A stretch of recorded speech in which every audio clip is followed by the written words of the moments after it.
Sumayyaan onneesiin ajaa'iba waan tokko osoo hin sodaatin seente jechuudha. Awwala garuu ka seente wanta lama isiniif jedhee ture.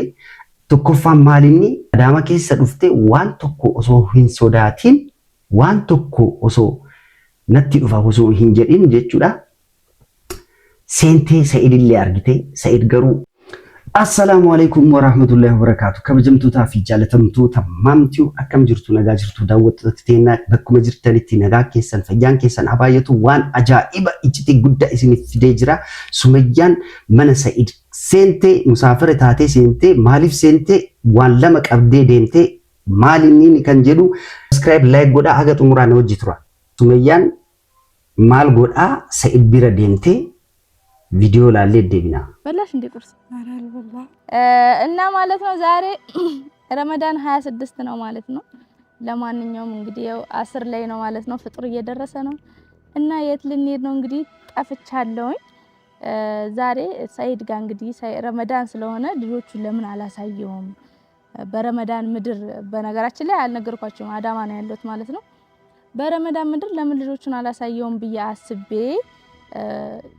ጀሚላን አላመጣዋትም በርግጥ ግን አጥቃን ጃት መጥቻለሁ ማለት ነው። እንግዲህ ካወቃት ካላወቃት ደግሞ የራሱ ጉዳይ ነው ማለት ነው። እና ለማንኛውም አጥቃ ባጃጅ ውስጥ ነው ያለችው። አጥቃን ጃት ገባለው እንግዲህ አጥቃን አወቃት አላወቃት ማቀው ታሪክ የለም ማለት ነው። ካወቃት እንግዲህ ልጁን ያገኛል ማለት ነው። ካላወቃት በራሱ አለማወቅ ያዝናል ማለት ነው። ለማንኛውም ማለት ነው አንኳኩተን ሙሳፊር ነን ብለን ልንለምን ነው ማለት ነው። ካወቀኝ እንግዲህ እኔ ምንም ችግር የለውም ማለት ነው። ካላወቀኝ ደግሞ እንግዲህ የራሱ ጉዳይ ነው። እና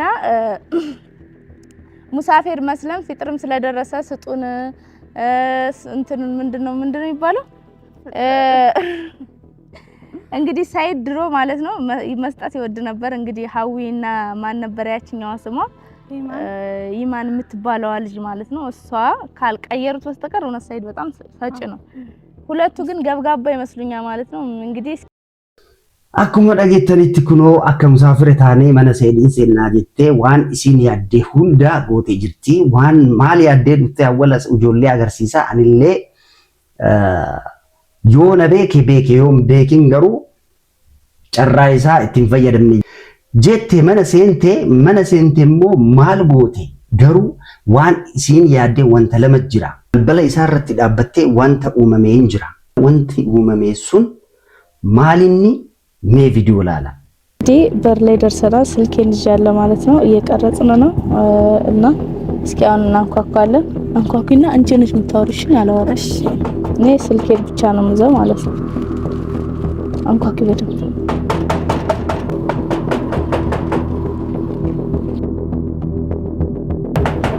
አይከፍቱም እንዴ? ኧረ አይከፍቱም።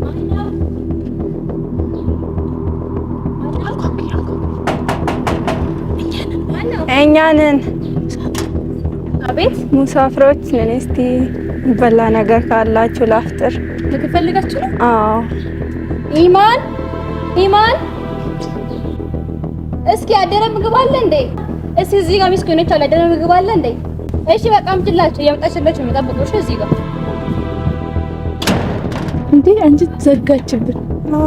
ክፉን እቺን አንኳኩ ለዛውም ያደረ ምግብ ማለት ነው። ግቡ ምናምን ትለናለሽ ብዬ ነበር። አትገርምሽም? ግን እኔም እንደዛ እኔ የተወካካ ምግብ ነው የሚያመጡልን።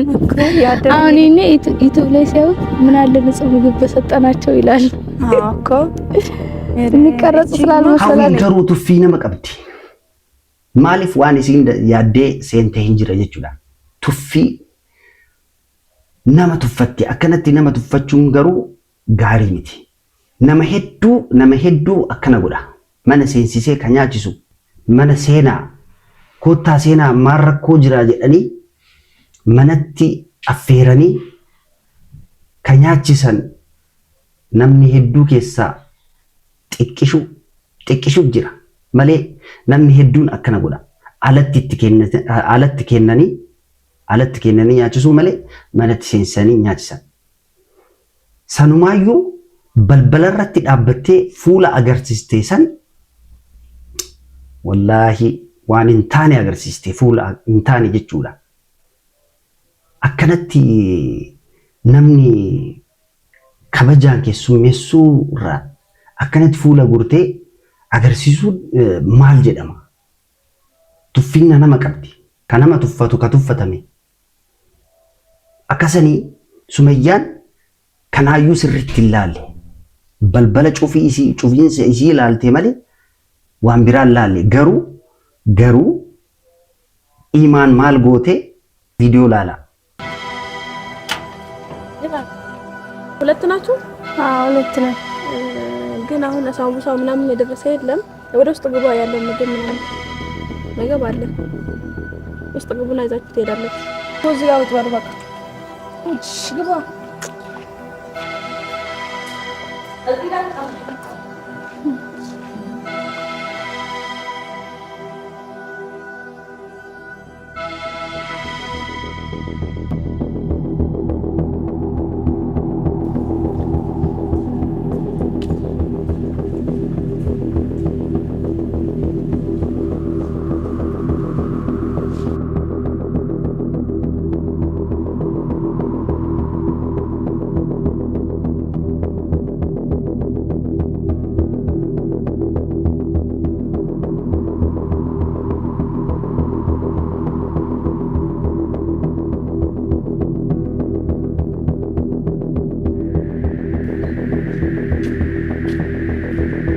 ነገር በጨዛችኋል እንዴ? አዎ ይዘናል። የደረሰው ምግብ ግን ይሄ ብቻ ነው። ሳምቡሳ ምናምን አልደረሰም። ትንሽ ቆይታችሁ ከኛ ጋር በኋላ ታፈጥሩም እናንተ እንጠብቅ። አይ በቃ የደረሰው ምናምን እንበላለን። በቃ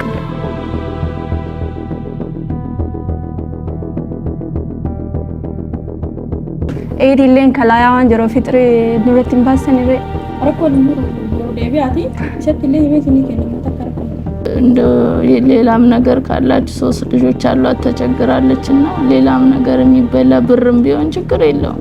ባለቤት መጠገብ የለም ፍጥሩ ለኛ ቢሰጡን እንሳቻለን። አፍተበረችን እንዴ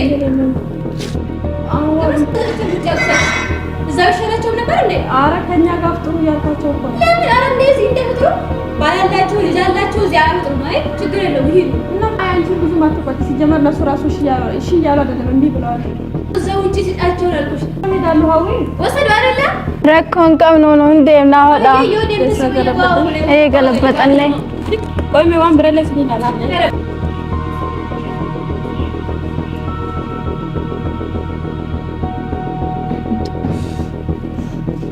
nama jechuun akkana imaan agartanii seenaa kottaa seenaa maal rakkoo jira waan hojjetameen jiru garuu wanta jiru isiniif kenna kottaa seenaa hawwiin garuu maal jette imaan dhiyaana kabulee hin jira jedhaa gaafatte kabulee jettee ittiin kabulee jettee gaafatte imaan garuu kabaja nama qabdi onnee gaarii onnee qulqulluu qabdi nama jechuun akka kana nama jechuun Said garuu carraa isa bira dhufee san ilaaluu isaa garuu hin danda'u innillee waan bareeda godhe wanta godhe san hin laalla maaliif seensistee jettee lolti hawwi maaliif seensistee achumatti alatti kenni isin hin jenne maaliif seensistee immoo wanta kennite bakka haban jennaan imaan immoo isaanillee didanii kunoo deemu jedhan jetti dhugaa dubbatte kun akka piraankitti hojjetame malee namni ka akkanatti seenee yanas nyaatu wanta kan kennanillee fudhatu osoo dhugaallee namni akkanatti yoo dhufe nama akkana ta'uun barbaachisaa miti namatti jechuudha nama baay'een akkanan ta'u nama hedduun hin jira nama gaariin illee hin jira akka imaan namni hin jira garuu akka hawwillee hin jira kanarraa barachuu qabdan qabeenyaa fi namni hin qabne irra caalaan qabeenyaa miti onnee qulqulluudha onnee gaariidha ka caalu mallaqarra ka caalu hiyyumarra ka caalu onnee qulqulluudha malee mallaqa qabattanii onnee qulqulluun hin jiraanne waan tokko faayidaan qabu kanaaf hawwi baay'ee na arsite isin hoo maal jettan mee koomenti irraa barreessaa Said immoo carraa isa bira dhufee wanta darbe san mee viidiyoo laala carraa ija bira dhufee ilmillee dhufte osoo hin argin inni akka musaafira laale akka keenyatti akka musliimummaatti immoo Laylatul Qadr kan jedhamu akkanatti illee hin dhufa.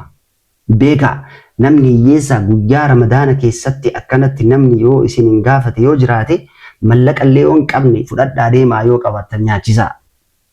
Yoo hin qabaanne immoo Rabbi si haa kennu jedha malee fuula gurullee hin barbaachisu wanta hin barbaachisnellee agarsiisuun hin ta'u. Kanaaf Sa'id mee viidiyoo laallaa Sa'id akkam ta'e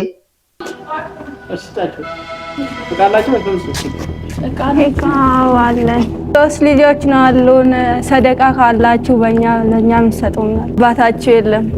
ኦኬ ሰጥቻቸው ምግብ ምናምን ምግብ ሰጥቻቸው የደረሰውን ሰጥቻቸዋል። በቃ ይችላል። አንድ ላይ ስጫቸውና በቃ እንትን ካሽ ያስኩት እሱ ነው። በላውራም ካለ ጨረሰ። እናንተ የሚጠጣው አላችሁ እንዴ? የሚጠጣ ብትሰጪኝ እንዴ? እኔ ስለማጾም ያመኛል። እሺ አመሰግናለሁ። እንቺ ቅረጭ እንቺ በዛ ላይ የቤታቸውን ቆሻሻ ቀረጫ ያጸዱም። እሺ አጥቃ አልተነሳሽ? የአባትሽ ቤት እኮ ነው ያለሽ። አጥቃ ተነስ ተጫወች። ይሄ የአባትሽ ቤት እኮ ነው ያለሽ። እንቺ ፊኛውን አንቺ ሩጭ ፊኛውን አንቺ ሩጭ ፊኛውን አንቺ ሩጭ ለታያስ ይሄ እንዴት እንዳለበስኩ አባትሽ ግቢ ነው። እሺ እቺ በጣም Sa'id wanta gaafatame godhe jechuudha. Maal jetti mucattiin ijoollee sadii qabnaa yoo qabaattan mallaqa illee yoo isin bira jiraate nutti kennaa musaafira. Sa'id maal jedhe nyaatte wanna nyaatan itti kennite itti kenne imaan itti kenne mallaqa illee gaafataniini mallaqa gaafannaan Sa'id wanta qabu tana bicha tana qofa qabaa kunoo 200 hoodhaa jedhee itti kenne wanta qabu tana qofa jedhee itti kenne. Waan tokko yaanne jechuudha. Yaadullee hin danda'u. Garuu qulqullummaa isaallee agarsiise. Imaanii fi Sa'id qulqullummaa isaanii akka Sumayyaan yaaddee dubbattee turte awwala jechuudha. Maal jettee dubbattee mee Sa'id duraan kennaadhaa amma hin kennamu hin kennu waa'ee isaallee hin laalaa jettee onneedhaan seente. Onnee isii qisisee darbaa Sumayyaan onnee isiin ajaa'iba waan tokko osoo hin sodaatin seente jechuudha. Awwala garuu ka seente wanta lama isiniif jedhee ture. Tokkoffaan maalinni nama qorachuuf deemte.